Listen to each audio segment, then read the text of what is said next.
Goedenavond, het is zondag 4 juli en dit is het Zeeuwse nieuws van vandaag.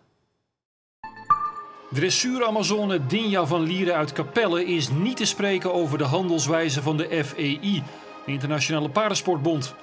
Gisteren werd in Rotterdam bekend dat Van Lieren niet met haar toppaard Hermes naar de Olympische Spelen mag, omdat Hermes als Duitse hengst geregistreerd staat. En paard en ruiter moeten dezelfde nationaliteit hebben. Een administratieve fout van de FEI, waardoor Van Lieren de Spelen mist. Ik zou het liefst alleen maar in huilen uit willen barsten. En ja, dat is gewoon heel erg shit. Ja, het is gewoon heel shit.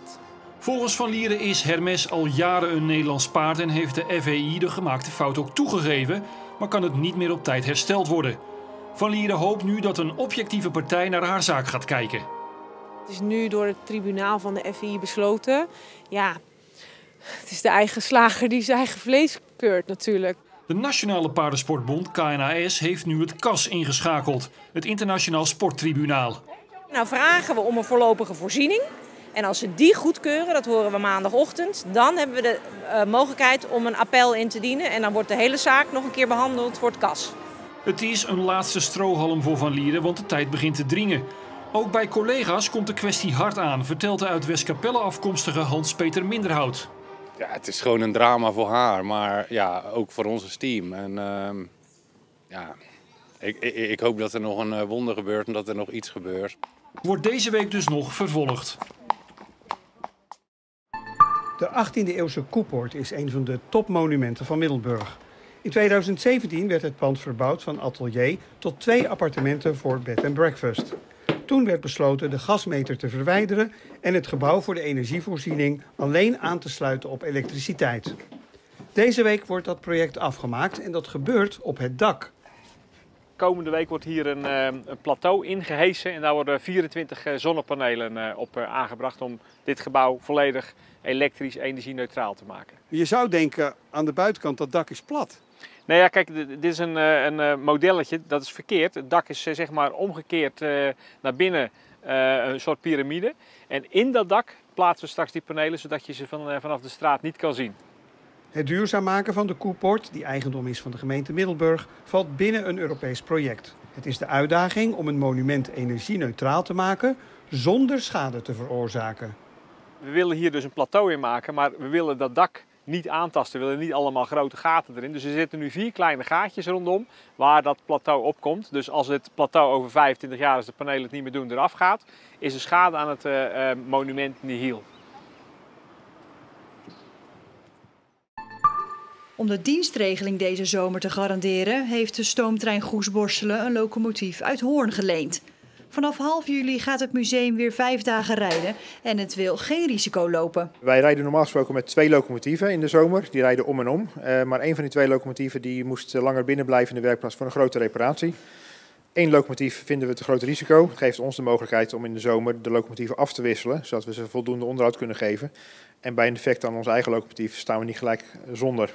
Het bijzondere aan de geleende locomotief is dat hij oorspronkelijk uit Zeeland komt. Het is een Belgisch fabrikaat uit 1929, maar hij werd gebouwd voor de Nederlandse stikstofmaatschappij in Sluiskil. Daar heeft hij tot 1971 op het fabrieksterrein gereden. En in 1972 is hij naar Hoorn verhuisd. Maar hij heeft dus een hele lange Zeeuwse geschiedenis inderdaad. De locomotief gaat op termijn weer terug, maar het museum zou hem stiekem wel willen houden. Dat zeggen we voor de grap wel eens, van als die weer terug moet, dan schuiven we stiekem een andere locomotief op de dieplader. Dus ja, hij zou hier wel leuk passen, maar hij gaat natuurlijk gewoon weer terug naar Hoorn en dat is gepland in oktober waarschijnlijk. De kermis in Westdorpen bestaat 300 jaar en ondanks het slechte weer wordt dat toch gevierd. Op dinsdagmorgen is er nog een mis voor alle overleden dorpelingen, zeg maar. En dit jaar wordt die bijgewoond door bisschop Liesen uit Breda. En die vindt het speciaal dat het 300 jaar bestaat en dat het doorgaat in een ontwijde kerk. Dat de kermis al zo lang bestaat heeft vooral met de katholieke kerk in het dorp te maken. Wat precies 300 jaar geleden hier begonnen is als een feest uitgaande van de kerk, van de nieuwe parochie toen.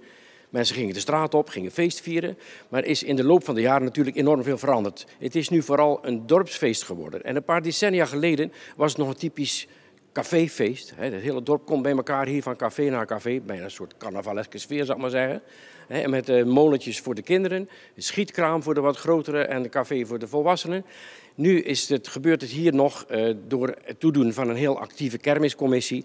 Hebben we weer de nieuwe wind eronder. En het bruiste gisteravond hier voor het Kerkplein van mensen die gelijk gezellig weer komen feestvieren. Bij de barbecue, allemaal samen lekker bij elkaar een pintje drinken.